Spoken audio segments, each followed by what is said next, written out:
ଯେତେବେଳେ ବନ୍ୟା ଆସେ କିମ୍ବା ଅତ୍ୟଧିକ ବର୍ଷା ହୁଏ এই অঞ্চলবাসী পাখাপাখি ভদ্রক নির্বাচন মন্ডল 2 গোটি 3 গোটি পঞ্চায়েত এবং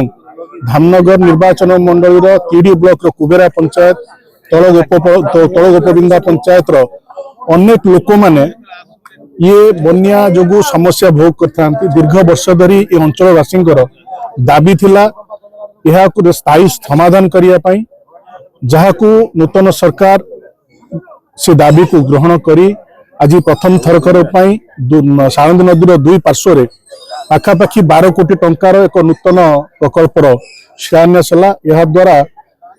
भद्रक निर्वाचन मंडली एवं धामनगर निर्वाचन मंडल पाखापाखि 4-5 कोटी पंचायतवासी उपकृत हेबे एवं बन्या समय जो समस्या उपजुला ये समस्यार समाधान घटिव। तेणु आज मान्यवर ओडिशा सरकार मान्यवर मंत्री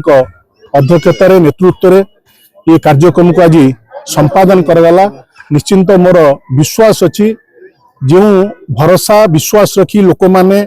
आमको दायित्व देइथिले निश्चिंत से भरोसा और विश्वास को पूरण करिया पई आम सरकार प्रतिश्रुतिबद्ध।